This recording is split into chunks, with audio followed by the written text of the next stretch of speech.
My name is Yaakov Horowitz, and we're going to have a Tisha B'Av afternoon talk about Kanas, zealotry, the harm that it causes, and what we can do as parents, as community members, to see to it that we refrain from that activity and do what we can to stop it when we see it happening. One of the messages that we clearly see from this destruction of the Beis Hamikdash 1 and 2 and the other calamities that befell us is that we're required to look inward. And to look at how we can learn from the mistakes of the past. We know the famous line that if he, is doomed to repeat history if you don't study it. So there is a sad, painful chapter within the terribly sad chapter of the Churban, and that was that from within, our own people formed a group called the Bar Yonim, ruffians, hooligans, whatever you want to call them, and they actually hastened the destruction of the Beis Hamikdash through their actions. Now, it's Tisha B'Av. There's been so much din. There's been so much harsh judgment on our people. I really am going to moderate my comments. I've written many articles in the past, probably well over a dozen, decrying violence and preaching of hatred that have a different tone, perhaps, than today's talk. But I commit and ask all my readers and your comments and your thoughts. It's not appropriate for Tisha B'Av, but I think we do need to talk about the danger of zealotry, the harm that it causes, and really what we could do about it. So the story in Kamsa Ubar Kamsa in the Gemara, which is found in Gemara Gittin, it's one of the only subjects that we're permitted to study, to learn on Tisha B'Av, and it tells the story that the Romans besieged Jerusalem, Yerushalayim, and there were three fellows there who were extremely wealthy, and they were able to sustain the populace for a very, very long time. And the youngsters, the Bar Yonim, this group, weren't happy with the appeasement policies of the Chachamim, of the sages of the day. Rabbi Yochanan ben Zakkai, Rabbi Yochanan, the son of Zakkai, was known to be the leader of the Jewish people. In fact, sadly, the head of the Bar Yonim, the head of these ruffians, was his actual nephew. But this group felt that we shouldn't be kowtowing to the Romans. Let's fight them, and God will be with us. So the discussion was fine. What they did was beyond horrible. They burnt down the storage houses to force the hands of the elderly rabbis. So they said that they'll force a conflict by creating facts on the ground. And the Gemara says, the Talmud relates that as soon as those storage houses were burnt, there was an immediate rush on whatever food was left, and it was just a short period of time until the Beis Hamikdash was destroyed. Like I said, it's Tisha B'Av, so I'd like to start with an inspiring story, with a real takeaway for all of us. In 2005, there was the disengagement in Gaza, and Ariel Sharon, who was the head of Israel at the time, and parenthetically, a champion of the settlements, he decided that he was unilaterally pull out of Gaza. I believe there were 28 villages, yeshuvim, across the Gaza Strip, and so happened that it happened on Tisha B'Av.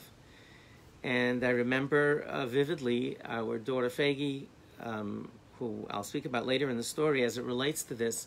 She and some friends came to my study, and we watched. It was just horrible, watching these families being torn out of their homes. And most of them were put up in hotels all across the country. The inspiring story was an interaction that our yeshiva, myself and my daughter Fegi, had with the people of one of these yeshuvim called Atzmona. There was a yeshuv called Atzmona, a town, I guess you would call, a settlement, a yeshuv called Atzmona. It was right on the water in the Mediterranean Sea. And they were, along with everybody else, they had to leave their homes. And while we were watching this video, we were watching live coverage of what was going on in Israel on Tisha B'Av. I said to myself, and I told my wife and my daughters, I said, I have to do something. I'd like to adopt a family maybe and help them out. And what evolved was I said, I run a school. Why don't we adopt the school of the kids of Atzmona? And that's what happened. I got in touch with a woman who got me in touch with the head of the community of Atzmona, and we went to visit them in Israel. We collected some money. We bought them book bags for the year, book supplies. We paid for a full outfit of school supplies for all of their children. I went on Hanukkah. We gave them a lot of sports equipment, and we partnered with 2 federations here in America and bought each kid a bicycle. The inspiring part was during our visit. Now, my daughter Fegi and a friend and myself, I went for Hanukkah, and we went to visit these folks. They were in an airport hangar near the desert. My friends, I got emotional during Eicha. I'm maxed out. I'm going to try not to get emotional, but it was unbearable looking at the way these folks were living. They took literally an airport hangar, and they made these little cubicles and spots for families. They had one place to do laundry. It was extraordinary. I have pictures. Maybe I'll post them up, the ones that are easier to look at. I literally asked the driver to stop. We were crying. We didn't want to walk in like this. So we walked in. I gave, the head of the school met us and took us to the school. Our children had been writing each other for a long time, my students and the kids of Atzmona. And they renamed this airport hangar Ir Emunah, the city of faith. And the amazing part was I was taken on a tour of the classrooms, and the first classroom, just to give you an idea of where this kid's mindsets were, I told them, the principal introduced me and said, he's the fellow who brought you the school supplies. So I said, kids is, in my not so perfect Hebrew, is what can I do for you? Meaning, the lawyers say don't ask a question that you don't have the answer to. What I meant to say was, is there anything else I can bring you? It turned out that the kids wanted soccer equipment. But that's how I phrased the question. I said, is there anything I can do for you? Anything I can do for you? And one of the kids raised their hand, and he said, he asked me in Ivrit if I can arrange for him to go back home. You say, you want to help me? I want to go back home. I don't want to be stuck here. They had beautiful homes there. Anyway, I toured 2 or 3 classrooms, and the principal was going to take me further and do the rest of the school. And I said, please stop. I'll come back here. I want to meet the rabbi, and I want to meet your mayor. Please take me to them. And my daughter, her friend, and I went to the mayor's shack, whatever you could call it. He happened to be sitting together with the rabbi. And I told him, I said, I'm a school principal. I've been dealing with kids all my life. How in the world did you set a situation that the children aren't bitter? The children aren't hateful. They're not angry. They're all sad. How did you do this? They were thrown out of their homes. Hanukkah was what, 2-3 months ago? They're living in these quarters after living in beautiful homes. How did you do it? How did you get the kids not to be hateful? And being the humble souls that they were, they didn't answer me. They said, we have great kids, we have great families. I said, Rabotai, I'm not leaving until you tell me. This is important. I'm an educator. This is a teachable moment for me. How did you do this? And they both smiled. They looked at each other, and they said that they called a meeting of the parents. a few weeks before Tisha B'Av, before the disengagement, and they told the parents, and this is my message to all of us, a positive message about the Bar Yonim on Tisha B'Av. They told the parents, listen, we're praying and we're hoping that it doesn't happen. We can't imagine being pulled out of our homes, but we have to have some sort of preparation, God forbid, if we go. And the rabbi said, he told the community, he said, there's two things that I want from all of you. We're going to stay together, and we're not going to be bitter.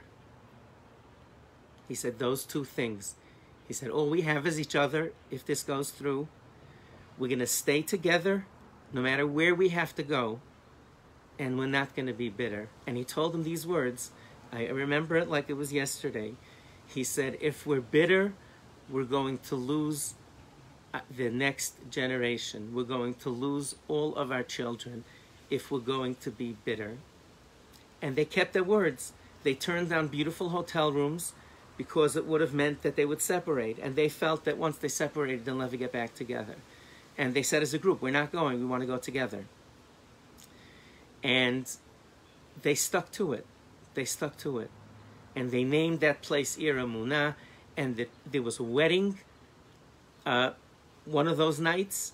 One of the couples, the children, in the community, one had married, the son of one family, married the daughter of another family. And he said, we're going to celebrate. It's sad. We're all terribly sad. We're heartbroken, but we're not going to be bitter. And when I went back to yeshiva, I called an assembly, and I asked parents to come. I said, I'm going to do an assembly after Shachar. I want to relate what I saw there. And I spoke to the kids about this. Kids being kids. I posted up pictures. I was so emotional. I was such a mess. I posted up pictures of the kids where they were living, not the bad pictures, but, and the kids playing soccer. Naturally, did anybody have any questions? The very first question a kid asked me is, hey, Rebbe, if we're partnering schools, why can't we come to school in sandals without socks? That was the first thing that was on the kids' minds. But I told them what I saw, and I said, it's always risky to make guarantees, but I guarantee you that these kids and their parents are going to be in brand new homes. I said within 5 years. I said, I don't know how, I don't know where, but that spirit of optimism you can always build on. And bitterness and hatred is absolute. The rabbi was so and the mayor was so spot on. It just destroys them. And I told them, I said, look at the Palestinians who live nearby, and let's assume for a moment that their narrative is right and ours is wrong, that we came and we threw them in 1948, we threw them out of their homes, it's a Nakba. Let's assume they're 100% right. It's 4 or 5 generations later. I said, our parents, my parents' generation came from Europe, grandparents' generation came from Europe then. Sure, they were upset, they were sad, some of them, muttered under their breath about different things, but by and large, they were just busy rebuilding. They rebuilt their families, they rebuilt schools, they rebuilt shuls. They didn't have time for bitterness, as heartbroken as they were. And it turned out that they were in their homes after 2.5 years. So, I just want to speak from that perspective of that rabbi and that mayor about the destructive quality of hatred. And this, the Bar Yonim of our generation, people who would harm others or enforce their own set of rules on other people, is not coming from a good place. It's Tisha B'Av, I'm watching my words, but this is not coming from a good place. Hatred destroys. You cannot build anything on it. I'm going to read to you some text from this Gemara that I found fascinating every time I read it. The Gemara relates, again, Rabbi Yochanan ben Zakkai was the head of Klal Yisrael, and as I said, the head of the Bar Yonim, the head of these ruffians, these hooligans, was his nephew. Abba Sikra Reish Bar Yonid Yerushalayim. So says the Gemara in Gittin. Abba Sikra was the head of the Bar Yonim. He was the nephew, the Rabbi Yochanan ben Zakkai, of Rabbi Yochanan ben Zakkai. Havashalach le, he said, Tabetzin Lagabai, he said, come privately to me. That he told his nephew to come privately to him. Omerle, he said, Ad emas avedeti hachi v'katlisi leila alma bekafna. How much longer are you going to keep up this destruction, this type of behavior, this zealotry, and you're destroying us with hunger? Omerle, my eved, what should I do? Di amina luhu midi katlali. If I say anything, they're going to kill me. That is the legacy of hatred. The leader of the group was afraid of being killed himself by them, because hate has no off button, and hate, you cannot control where that hatred is directed. And ultimately, people who are taught to hate others first, and they hate themselves, and they hate the people who told them to hate. So words matter. Your messages matter. And when people tell me, well, this is just a fringe group of this and this group, but the leaders don't, I'm behaving, it's Tisha B'Av, I'll leave you the part of my response that's appropriate for Tisha B'Av. I always answer that my Rebbe never had a fringe group like this. That my great tzaddik Rebbe Rav Pam never had groups like this coming out of his Talmidim. Never. We knew what our Rebbe wanted from us, and we knew that giving up 10% of our time was important to work with weaker kids. We knew it was important to try and live the values that we saw. So listen to people very carefully before you follow people in your friends, in your peer group, at work, in religious life, in political life. Listen to the amount of positive to negative comments that people say. To me, in my opinion, it is the best indicator of where people are headed and where they're going to take you. Just listen to the amount of positive, the ratio of positive to negative comments. And the famous research that was done on families, Gottman's research, showed that the solid families had a 5-to-1 ratio of positive to negative comments, and some families had 9 negative comments for every 1 positive comment. And just to show you what an impact it made on me and how you could change yourself, when I first read about this research a long time ago, probably 30 years ago, I took a clipboard and started to check myself. What is my ratio of positive to negative comments? How am I doing? And I was horrified to see that I wasn't doing as well as I thought. Just think about it. I have 22 students walk into class. 20 of them are sitting in their seats with the Talmud, with the Gemara open. And who do I talk to? I talk to the 2 who are roaming around the back. I say, hey guys, why don't you sit down? Sit down, come on, open your Gemaras. Instead of saying thank you everybody for being ready, let's get started the Gemara, and let them understand.